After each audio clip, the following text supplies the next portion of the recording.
Buenas, buenas y bienvenidos una vez más a este podcast Entre Tablas. Esta vez vamos a hablar acerca del NFT y la gran pregunta, ¿es una nueva forma de arte? Aquí lo vamos a resolver. Para eso tenemos aquí al equipo de Luis Torres y Javier Ortiz, quien nos hablará acerca de eso. Como siempre, Goj y mi persona, nos adentramos en este tema. Por favor, Luis, Javier, háblenos un poco de ustedes. Adelante, Javier, Luis. adelante. Bueno, yo primero. ¿Qué tal? ¿Cómo estás? Gracias, amigos, por la invitación. De verdad es un placer estar aquí en su espacio, ¿no? Invadir su espacio, que todavía no es meta, pero para allá vamos. Vamos a ver cómo integramos estos espacios al metaverso también. Vamos por verso. Todavía falta el Sí, meta. sí, mi nombre es Javier Ortiz, soy artista plástico, digamos, tradicional, ¿no? Tradicional de escuela de arte. Y eso es importante que lo traiga a colación porque vamos a ver dónde encaja el artista en el mundo NFT y del metaverso. Soy ingeniero en telecomunicaciones y diseñador gráfico, ¿no? Entonces allí podemos un poco conjugar varias cosas interesantes, ¿no? Porque Un el poco de arte... dos mundos bastante... Exacto. Claro, del mundo de la ingeniería y las telecomunicaciones es porque siempre he sido fan del mundo de las computadoras y del mundo gamer desde pequeñito, pues. Entonces, esa afición por la computadora, por lo digital, siempre ha estado allí, ¿no? Y si conectamos el arte y lo digital, obviamente vamos a caer un poco en lo que es el diseño gráfico, que es un poco la aplicación del arte al mundo, digamos, comercial o virtual, ¿no? También. Junto con Luis organizamos un movimiento, yo lo quiero llamar más como movimiento. Tú me preguntabas un poco antes de entrar al espacio si era una empresa, que era un emprendimiento, qué es Sigmundus. Es simplemente como un movimiento, queremos un poco nutrirnos de la comunidad de artistas y de la comunidad que conoce de cripto para atraer a más personas al mundo de NFT. Excelente. Artistas tradicionales y modernos, diseñadores gráficos, artistas digitales, etcétera, ¿no? Entonces creamos una comunidad que ya tenemos casi un año trabajando en eso. Está Luis Torres, que es un experto diseñador 3D, ya lo va a hablar de él, ¿no? Pero bueno, ya me adelanto. Y yo creo que confluimos varios talentos relacionados al mundo digital. Sí. Y de allí viene que conozcamos un poquito de eso. Sí. Claro. Bueno, entonces en ese caso conozcamos un poco de Luis. Sí, bueno, buenas noches a todos, gracias por la invitación, Gustavo, Salvador. Bueno, mi nombre es Luis Torres, me conocen más que todo como Lesari, la mayoría de las personas. Soy arquitecto de base, por así decirlo. También me he desarrollado más que todo desde el punto de vista profesional en el área de diseño gráfico. Asimismo, soy especialista y modelador 3D creo que ya voy picando los 18 años en el medio. También soy ex profesor de la Universidad del Zulia, del área de comunicación visual. ¿Y qué comunicación visual? ¿Cómo se llama esto? Ya son muchos años. Sí, no, es que ya se me pasa, gráfica del entorno, perdón.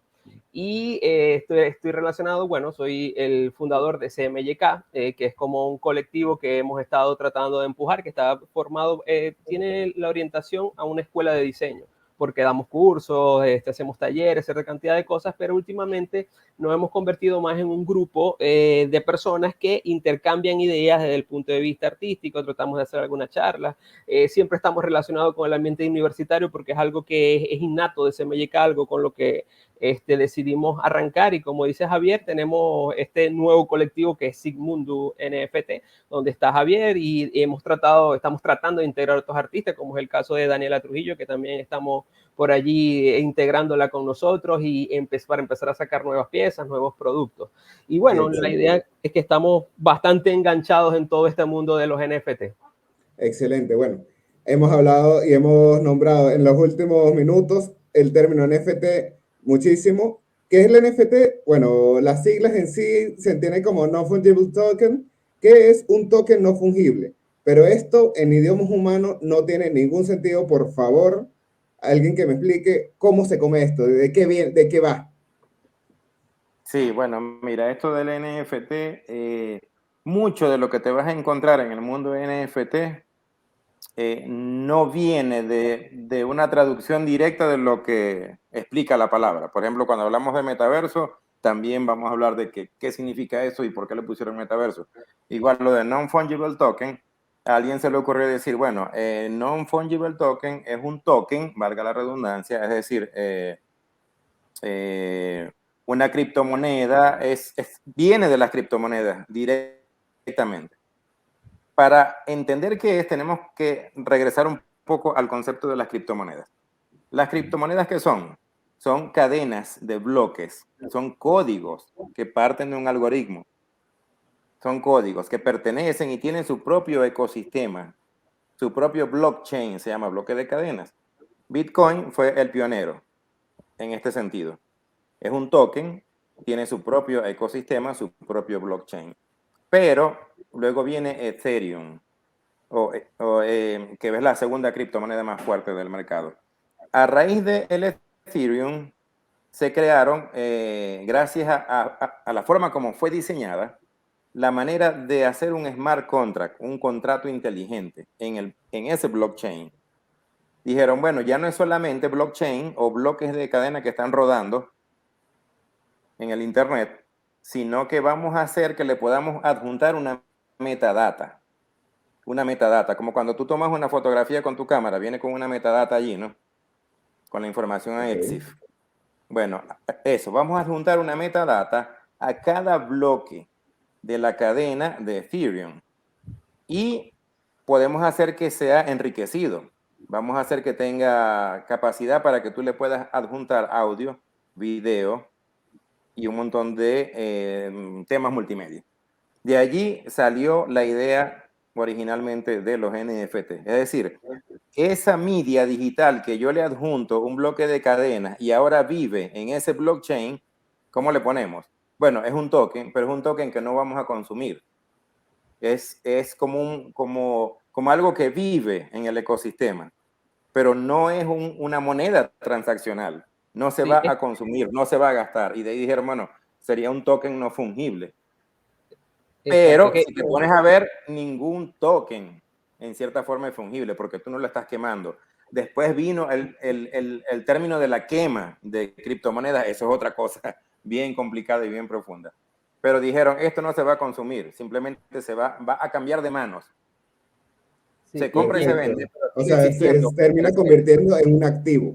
Claro, y es que es indisoluble. Por eso es que es no fungible. Es decir, sí, que el elemento simplemente pasa de mano, pero no se transforma como una moneda que puede cambiar a una cosa u otra. El elemento siempre va a ser él. Y la cadena lo que hace es mantener el registro de dónde viene el smart contract.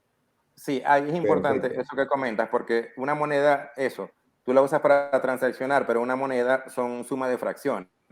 Tú la puedes fraccionar. Una pieza de arte no la vas a fraccionar, es una sola, está acuñada, tiene un código y sigue siendo única. Por mucho que se mueva. Sentido, yo quiero paralizar allí porque ya vamos a hablar porque esto se vincula tanto con el mundo del arte. Pero ahí tengo una consulta. Tú dijiste algo muy importante que era el smart contract. ¿Qué relación tiene este smart contract o a qué lleva este concepto del contrato? Sí, porque lo que pasa es que el smart contract es como el registro de lo que se hace, de dónde viene el término mintear, que se utiliza mucho ahora. ¿Qué pasa? Que el smart contract estructura toda esa metadata y la inserta dentro de la cadena. Y a partir desde allí es que se convierte realmente en una pieza. ¿Qué pasa? Que ese contrato, que hemos tenido varias discusiones al respecto, por ejemplo, yo digo, si tenemos una pieza de arte y se convierte en un token, por así decirlo, un elemento no fungible, que es transaccional, un NFT, ¿por qué yo como arquitecto no puedo convertir desde el punto de vista legal mis documentos, que serían los planos, en un NFT y darle un valor específico al momento del traspaso al cliente y que el valor sea un NFT? Entonces hablábamos de que podemos hablar de imagen y video, pero cualquier elemento digital que entre en una imagen, en un video o dentro de audio puede formar parte del smart contract y eso abre un mundo infinito de posibilidades. Wow. Interesante. Correcto. Mire, yo he investigado y tengo entendido que también es posible crear series. O sea, nomás no un solo objeto único, sino, digamos, que de este cuadro, de este diseño, de esta pieza, para darle un nombre genérico, vamos a hacer un tiraje de 5 de 10, por Eso me lo ejemplo. explica Javier.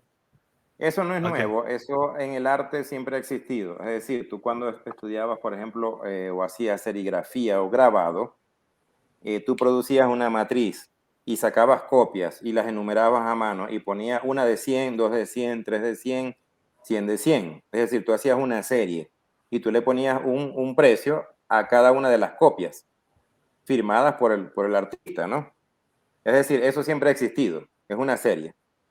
En el mundo NFT es mucho más fácil. Yo subo mi arte, mi PNG, JPG, etcétera. Es decir, mi arte digital, que puede ser música, puede ser gráfica, puede ser video, puede ser un render, puede ser un modelo 3D. Yo lo subo o lo minteo. Bien el término que comentaba Luis. Mintear es acuñar. Es en el momento en el que yo adjunto una pieza digital a un smart contract específico. El smart contract son como los parámetros en los cuales se va a mintear esa pieza. Es decir, ¿qué blockchain? ¿Cómo lo voy a manejar? ¿Cuáles son los términos? ¿Cuánto va a ser mi regalía? Que también se establece en el smart contract. Es decir, cuando yo subo una pieza, yo además de decir cuántas va a tener, si va a ser una o si van a ser 1000 de esas, y va a estar en Ethereum y va a costar tanto, mis regalías van a ser del 10%, por ejemplo, todo eso va en el smart contract. Y una vez que se firma y se emite o se acuña, eso ya no se puede modificar. Ya lo que varía es el precio por la oferta y la demanda y un poco otros temas de especulación o lo que tú quieras, pero digamos que ya está en el ecosistema. Oye, Y mientras... Javier, en ese sentido te voy a poder pedir retroceder un poco más y que nos abstraigamos más para saber un poco por qué está tan mezclado el NFT al mundo del arte. Porque hablas mucho de obras, de piezas, hablas de música, hablas de obras digitales, PNG. Tenemos un concepto muy amplio en el que estaríamos hablando de arte, pero ¿por qué se relaciona tanto este concepto NFT con el mundo de la obra o de la pieza digital? Sí, mira, allí si regresamos al mundo cripto, quienes manejaban el mundo cripto eran primero los que sabían programar en código cripto y la comunidad, digamos, de inversionistas. Allí no había, digamos, arte involucrado, era solamente un activo comercial, como quien compra y vende divisas de cualquier tipo.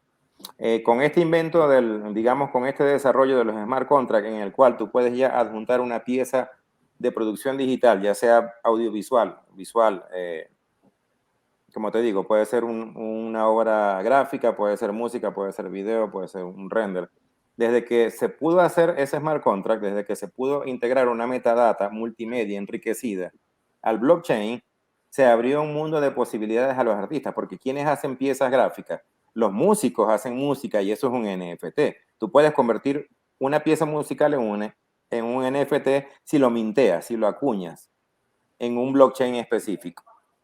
Entonces cualquier artista plástico dice, bueno, yo soy artista plástico, yo tengo una comunidad, tengo años trabajando en esto, puedo entrar en el mundo NFT, solamente tengo que aprender a acuñar. Una vez que yo aprenda a acuñar, ya yo entré al mundo NFT. Tengo que ver cómo vendo en ese mundo, porque eso es un nuevo mercado. Y es que hay dos, y disculpa que te interrumpa, Gustavo, es que hay dos maneras que también por eso es que nosotros se relaciona tanto con el arte, porque hay dos maneras de ver el NFT.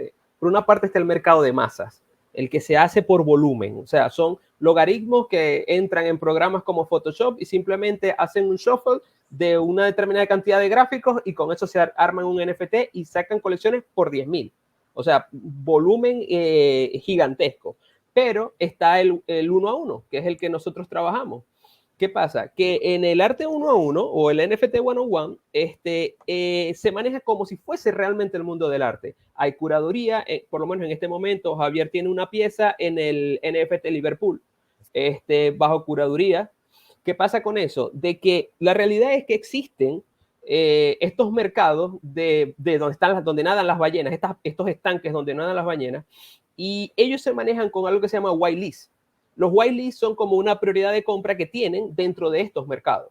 ¿Qué sucede? Que cuando una pieza de un artista, como decir Javier o como yo, entra a un mercado de ese tipo, tú la haces, por ejemplo, por 100. Pero para tú ingresar, tú tienes que garantizar al mercado en el que estás ingresando, que es donde la venta se va a hacer, sí o sí, una cantidad de white list. ¿Qué quiere decir? Que ellos compran inicialmente la pieza y eso automáticamente le da un valor para luego abrir al mercado y cuando ya sale, la cantidad de 0 de 100 o 1 de 100 ya está vendida a la mitad o más de la mitad. Entonces, ¿qué es lo que pasa? En este mundo de los NFT, cuando tú hablamos de curaduría, hay curadores que se dedican a reclutar artistas, a reclutar piezas, a agregarlas a sus colecciones y venderle a sus clientes independientemente de quienes sean, que normalmente son estas ballenas donde se hacen o los estanques estos donde se hacen las grandes inversiones y las grandes inyecciones de capital a una determinada colección. Correcto. Entonces, podríamos... Digamos que estos curadores serían una especie de avalúo. No digamos que avalúo en el sentido monetario, sino en el sentido de reputación de la pieza a vender, o hace como de alguna manera la certificación de origen de lo que es el artista. El curador, exacto. El curador es quien vende la pieza. En que agarra el artista y te dice, tú tienes talento, como un jugador de fútbol, tú tienes talento, yo te vendo, yo soy tu representante. Ese es el curador. Como un validador, por alguna manera. Sí, obvio, el curador, digamos que tiene varios roles, ¿no? A él le pueden encargar que cure una exposición en base a algunos parámetros. ¿Por qué? Porque yo de pronto alguien va a hacer una exposición de arte contemporáneo en el mundo de NFT. El curador tiene que saber separar, como dicen, la paja del trigo. Es decir, esto es arte, es NFT, pero no va a entrar porque no es el concepto contemporáneo. Es clásico completamente, por lo tanto no va a entrar. Es decir, el curador tiene que estar conceptualmente centrado en lo que va a hacer, porque es el que conoce de arte. Entonces, un curador es alguien que conoce de arte, que se encarga de hacer selección de arte para una obra, una exposición, una galería. Eso es lo que llaman una curaduría, es decir, él supervisa, pero obviamente en el mundo del arte, y siempre ha existido, quien tiene conexiones con un buen curador tiene más posibilidades de tener éxito. Tú puedes ser muy bueno, pero si nadie te ayuda en ese mundo y tú tienes que escalar poco a poco, puedes tardar 10, 20, 30, 40, 50 años o te mueres y después te conocen, como ha sucedido con artistas importantes. Como el pobre Van Gogh. Exacto, como Van Gogh, por ejemplo, ¿no? En cambio ahorita cualquier X puede ser hasta falso, como ha pasado con artistas en música, como con Milli Vanilli, por ejemplo, ¿no?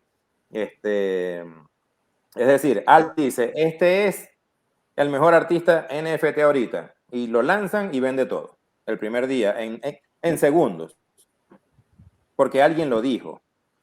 Y todos los que están comprando quieren enriquecerse y decir, claro, cualquier obra que yo compre de él, mañana o pasado, en 3 días, va a costar 10 veces. Entonces, claro, es un mercado. Y eso es un tema ya cuando hablamos acerca del arte y NFT, la comparación del valor del valor. Porque cuando hablamos del arte principalmente, y por lo que entiendo, mucha gente prefiere invertir en arte porque es algo que posiblemente incremente el valor, y a lo largo del tiempo hay temas como quién fue el artista, en qué periodo se hizo el arte, bajo qué contexto, en qué época del artista también tuvo este momento. Pero el NFT está recién comenzando. Entonces, una persona que vaya a invertir en NFT o en una pieza de arte, le costaría mucho saber cómo valorizar o si realmente está invirtiendo en lo que debe ser.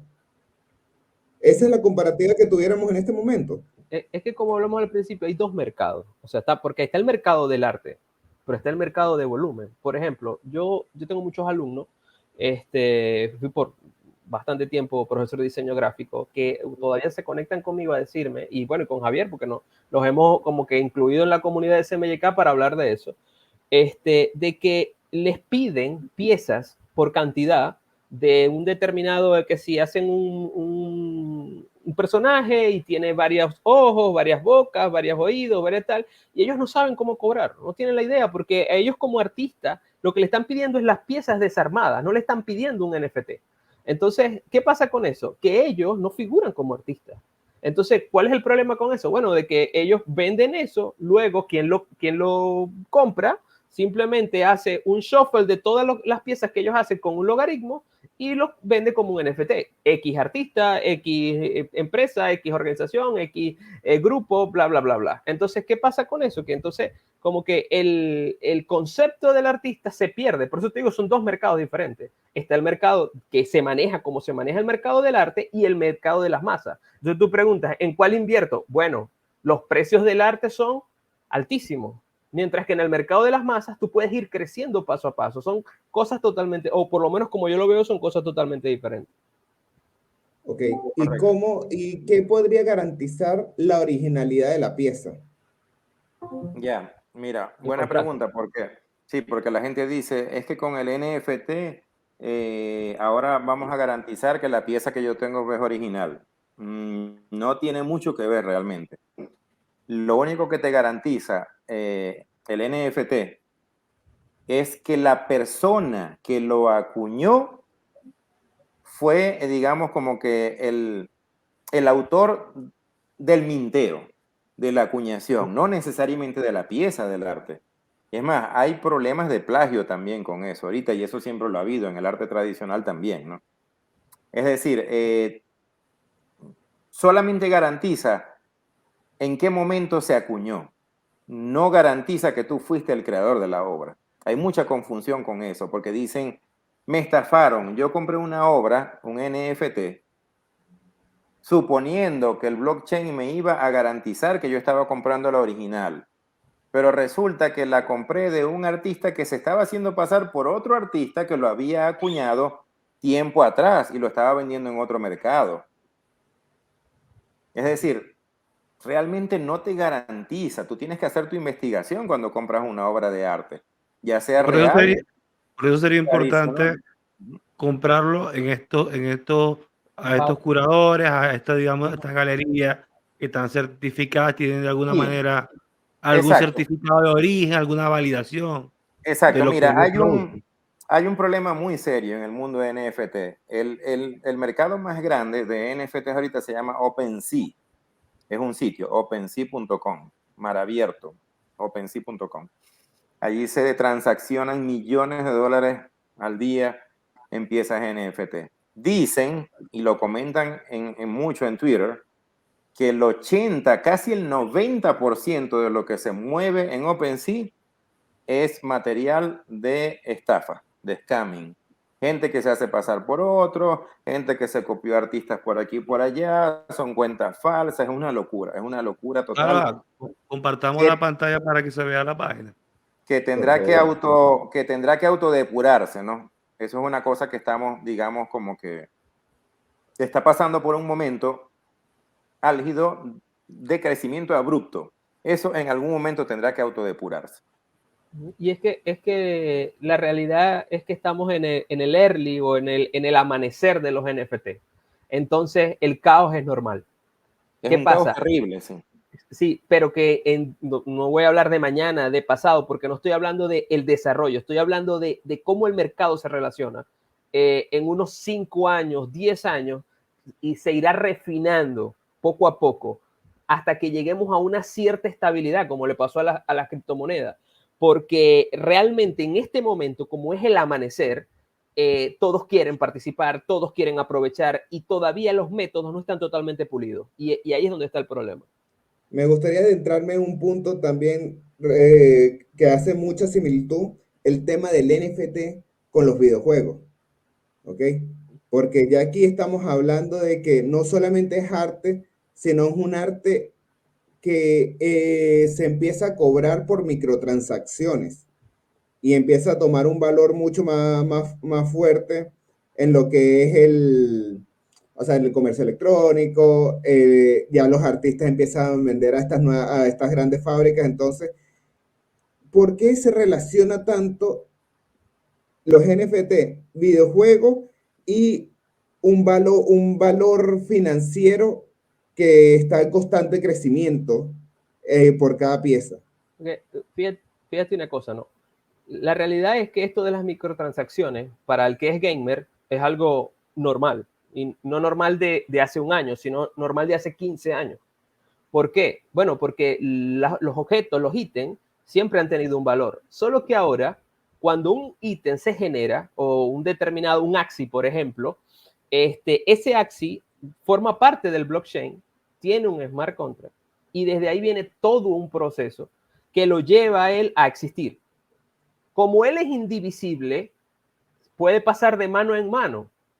Y ahí es donde está el secreto. Son ítems, cada uno tiene más fuerza, menos fuerza, porque lo creaste con aquello.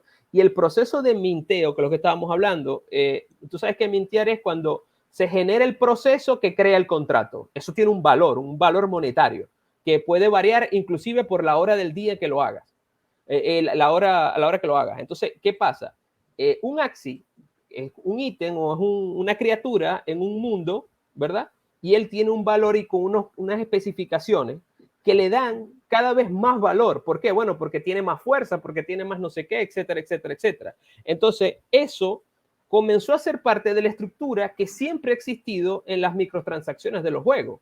Por eso es que tenemos los metaversos, donde normalmente existen esas transacciones, ¿verdad? Y lo que pasa es que tú tienes un bien dentro de ese mundo virtual que es el juego, que es lo que sé que vas a hacer, y lo vas pasando de un lado a otro. El negocio.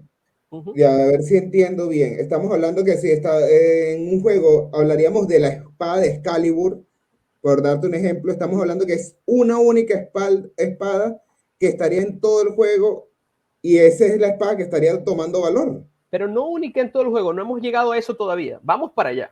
Es la idea. Pero lo que tenemos ahora es una espada, pon que es una espada que se genera con un logaritmo al azar, con unas características. Ella de base tiene un valor, pero la quieres hacer más fuerte y la mezclas con otra espada, ¿verdad? Que es como un AXI y otro AXI, como los Pokémon. Tengo un Pokémon de este color y uno de este color, los caso y tengo uno nuevo y tiene un nuevo valor. Y él es un NFT. Entonces, ¿qué pasa con eso? Que él tiene un valor transaccional y que él puede producir coins, vale, monedas de la empresa en la que tú juegas, por ejemplo. ¿Cuál es el negocio de ellos? Cada uno tiene su propio market de transacción, donde para tú ir, por ejemplo, a Binance, tienes que pasar por su market, pagar un fee y luego pasar a Binance. Y eso deja dinero. Por eso es que tú estás haciendo el blockchain a través de ellos.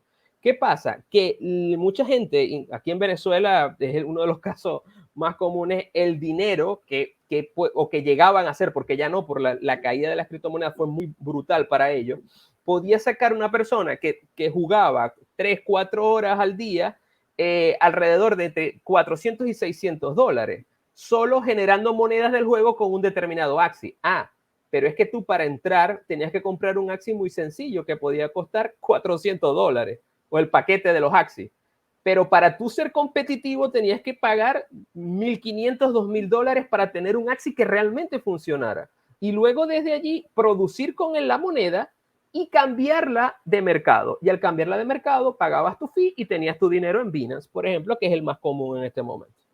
Wow. Bueno, este tema realmente es impactante, este tema pica y se extiende y por eso los invitamos a todos a escuchar una segunda parte donde vamos a seguir hablando de esto. Vamos a hablar principalmente de cómo impacta el NFT en el metaverso y adicionalmente qué se requiere para empezar a formar estos acuerdos, cómo se puede comenzar un diseñador, un desarrollador, un artista, cómo adentrarse en este mundo. Así que esperamos que no se pierdan esta segunda parte y los esperamos. ¿Gustavo? No, los esperamos. Ok, Sin palabras. nos vemos entonces. Lo sacamos rapidito. Vamos ya. Seguimos en contacto.